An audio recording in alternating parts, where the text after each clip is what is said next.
آج میں مجنو کا امتحان لینا چاہتی ہوں. جاؤ یہ گلاس ہے, اس گلاس میں میں بھی دودھ پیتی تھی, وہ بھی پیتا تھا. جب میں دودھ پی کر گلاس رکھ دیتی تو پوچھتا تھا تمہارے ہونٹ کہاں لگے, میں بولتی یہاں لگے, تو وہاں ہونٹ لگا کر وہ پیتا تھا.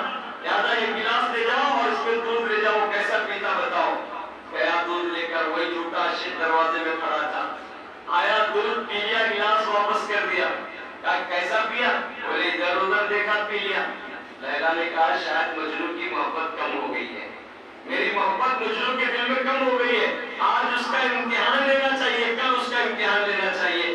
اس نے کل پر کیا کیا, ایک کشتی منگائی, کشتی میں ایک چھوٹی سی چھری رکھی اور اس کے اوپر لال کپڑا اڑا کے کہا جاؤ لیلا دل مانگ رہی ہے بولو. اب وہ لے کر بچہ آ رہا تھا, یہ چھوٹا یہ دروازے پہ آ کے دل میں سوچ رہا تھا آج تو لال کپڑا اڑا کے آ رہا, اس میں کھیر ہوں گی, پوریاں ہوں گے, ولیدہ ہوگا, اور اس میں نہ جانے کیا کیا ہوگا, وہ ہے اس میں. اب لہٰذا آج تو عید ہی عید ہے. جب اٹھا کے دیکھا تو خالی چھری کے علاوہ کچھ نہیں ہے. بولے میں کیا ہے, تو بولے آپ کی لیلا آپ کا دل مانگ رہی ہے اس لیے چھری بھیجی ہے. تو جھوٹا جو عاشق تھا اس نے کیا کہا, ارے میاں میٹھا کھٹا یہ کھانے والے, نرم گرم کھانے والا میں عاشق ہوں. دل دینے والا عاشق دیکھو کونے میں بیٹھا ہوا ہے, خون دینے والا عاشق کہاں ہے, کونے میں بیٹھا ہوا ہے.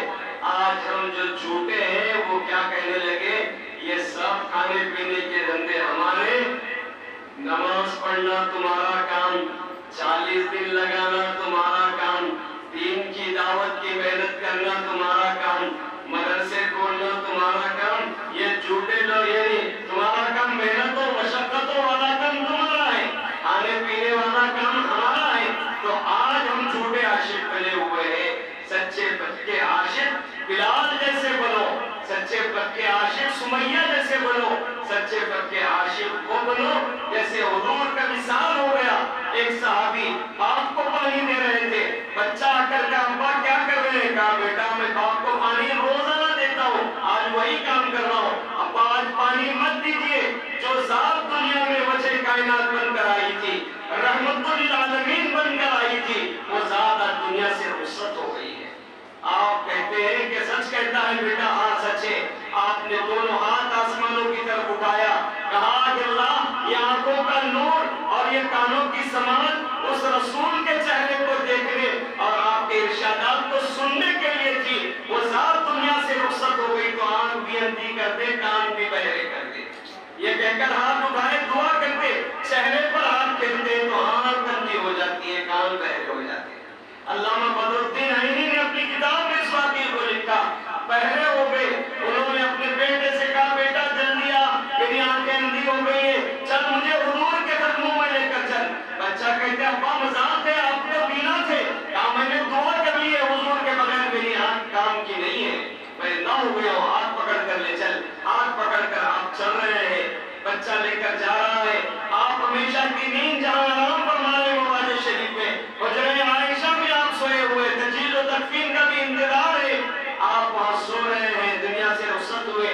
بچہ لے جا کر کھڑا کیا, کہا بیٹا سرکار کے قدم مبارک کہاں ہے. بچے نے ہاتھ سے آپ کے ہاتھ کو پیر پر رکھ دیا, اور اس موقع پر حضرت کہتے ہیں جو عربی میں شعر ہے, کسی اردو شاعر نے کہا تیری معراج یہ ہے کہ تو لوہو قدم تک پہنچا, میری معراج یہ ہے کہ میں تیرے قدموں تک پہنچا. یہ کہتے ہیں جیت مارتے انتقال ہو جاتا ہے. یہ عاشقوں کا انداز. اگر عاشق بنو تو ایسے. اللہ سے میں دعا کرتا ہوں, میں قابل مبارکباد ہے یہ کمیٹی کے احباب بھی, حضرت مولانا رضوان صاحب بھی, اور آپ سب حضرات بھی, اس لیے کہ لمبا اتنا وقت آپ نے دیا, سننے سنانے کا موقع مجھے ملا. اللہ یہ ہمایوں گھڑیوں کو, یہ مبارک ساعتوں کو جو نبی کریم صلی اللہ علیہ وسلم کی شان اقدس کے سننے کے سلسلے میں استعمال ہوئی ہے, اس کی برکت سے ہماری مغفرت کا سامان فرما دے. وآخر دعوانا الحمدللہ رب العالمین.